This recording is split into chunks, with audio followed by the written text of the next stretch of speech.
தமிழகத்தில்தான் அதிக அளவில் முத்ரா கடன் வழங்கப்பட்டுள்ளதாக பிரதமர் நரேந்திர மோடி கூறியுள்ளார்.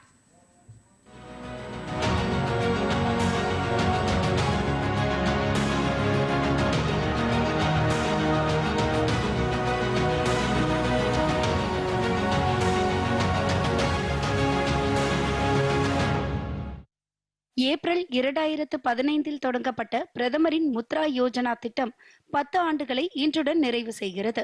இந்நிலையில் திட்டத்தின் பயனாளிகளை சந்தித்த பிரதமர் அவர்களை வாழ்த்தி கனவுகளை நனவாக்குவதன் மூலம் இந்த திட்டம் எவ்வாறு அவர்களது வாழ்க்கையை மாற்றியுள்ளது என்பதை எடுத்துரைத்தார். முன்னர் கவனிக்கப்படாமல் இருந்தவர்களுக்கு இந்த நடவடிக்கை அதிகாரமளித்துள்ளது என்றும் இந்திய மக்களுக்கு எதுவும் சாத்தியமற்றது அல்ல என்றும் அவர் வலியுறுத்தினார். எண்ணற்ற தனிநபர்களுக்கு நிதியுதவி வழங்கவும் அவர்கள் தங்கள் தொழில் முனைவு திறன்களை வெளிப்படுத்தவும் முத்ரா யோஜனா அறிமுகப்படுத்தப்பட்டது என்றும் மோடி கூறினார்.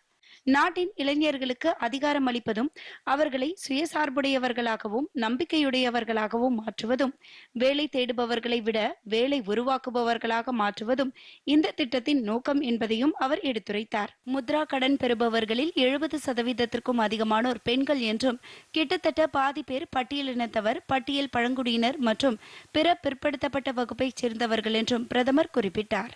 ஒவ்வொரு முத்ரா கடனும் கண்ணியம், சுயமரியாதை மற்றும் வாய்ப்பின் சின்னம் என்று பிரதமர் நரேந்திர மோடி विवरितार।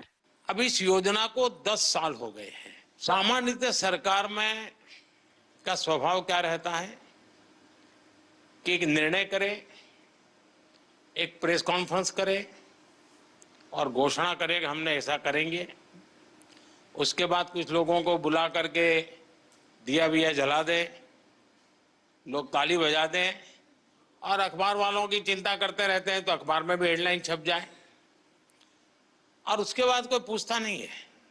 ये सरकार ऐसी है कि एक योजना का 10 साल के बाद हिसाब लगा रही है।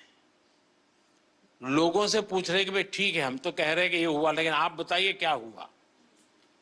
और जैसे मैं आपसे पूछ रहा हूं, आज देश भर में आने वाले दिनों में ऐसे समूहों को मेरे सब साथी पूछने वाले हैं, उनसे मिलने वाले हैं, उनसे जानकारी लेने वाले हैं और उसके कारण अगर कोई इसमें बदलाव लाना है, कुछ सुधार करना है तो वो उस दिशा में भी हम जाने वाले हैं।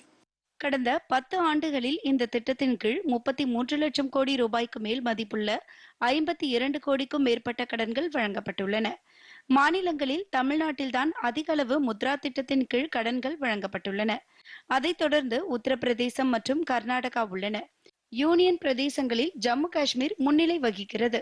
தொழில் முனைவோரை ஊக்குவிப்பதில் அதன் பங்கை சர்வதேச நாணய நிதியம் ஒப்புக்கொண்டுள்ள நிலையில் முத்ரா யோஜனா சர்வதேச அங்கீகாரத்தையும் பெற்றுள்ளது குறிப்பிடத்தக்கது.